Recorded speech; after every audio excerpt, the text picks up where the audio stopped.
Welcome back.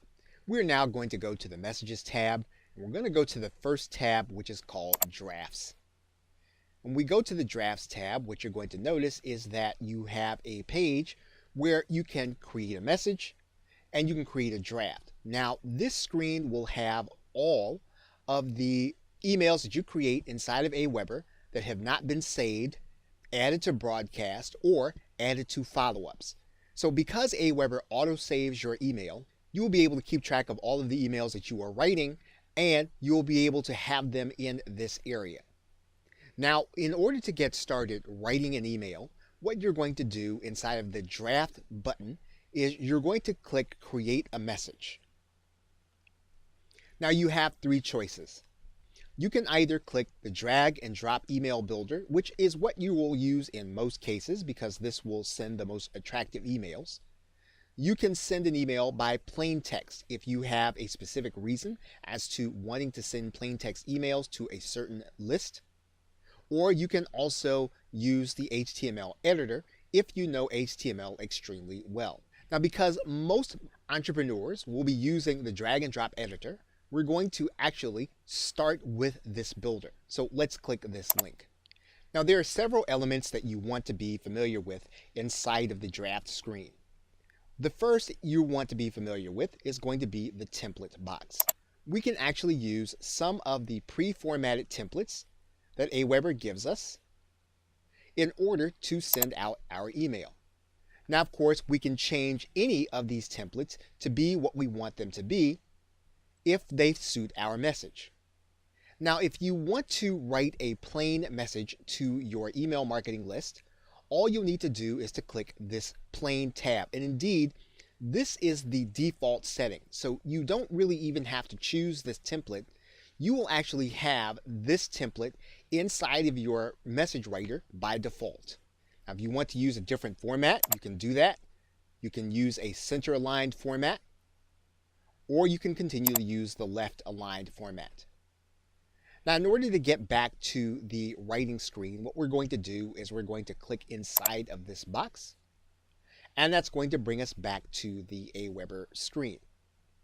Now what we're going to do is we're going to take a look at all of the elements that we can actually add inside of our Aweber email.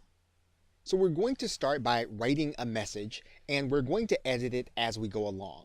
So we have our content, and what we're going to do is we're going to put our cursor inside of the body, and we're going to cut and paste our text. Now that we have our text inside of our email, we can actually start editing this email so that it actually looks the way we want it to be. Now, one of the things that we're going to need to do is we're going to need to take out some of the titles. So now that we have our content inside of our email, let's take a look at some of the things that we can do. Now, we can always change the appearance of the text and make it larger for our client. And all we would need to do is to highlight the text, then change the size. We can make the size anything that we actually want within this box. So now that we have the text at the size that we actually want it, what we're going to do is we're going to personalize the email. Now, one of the things that you'll notice at the very beginning is that this email is going to be personalized. And it's being personalized with a common personalization code, which is first name fix. That means that Aweber will look at the code and it will try to determine the first name based on what's in the box. And this is actually a better code than just first name. It will look at all the available information and try to put the best fit for the first name. So in most cases, you will continue to use first name fix. However, you could use a different personalization code. And if that is the case, then what you do is you go to the Personalize field, you pull the drop-down menu, and you choose one. For example, you could use the full name, or you could even use the last name. So whatever personalizes the email for your market and your niche, that is what you want to use in the personalization area. We're going to go ahead and take this information out. And one of the things you'll notice at the bottom here is that Aweber is auto-saving our email. But we do want to make sure that we put a title in here so that we'll know what we've actually worked on when we look in the draft area. Now, what we can do as we go along is we can actually preview and test the email to find out what our clients are actually going to see. Now, one other thing that we're going to do in this video is we're going to take a look at the background color of our email. Now, naturally, we have a white background because that is the default setting.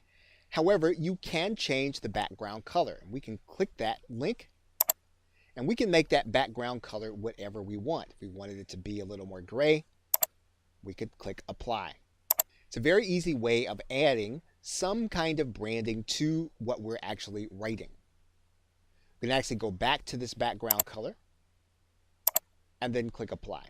And every time we go along, what we're going to do is we're going to click preview and test so that we can actually get a sense for how this email is going to look when it appears in the inbox of our client. Now what we're going to do is we're going to go back. We're going to continue to work on this email and we're now going to click save. When we click save, you'll notice that the auto save number goes up by 1. And now we can continue adding things to this email. And we will do that when we come back in the next video. Okay, so with that, thanks, and I will see you in that next video.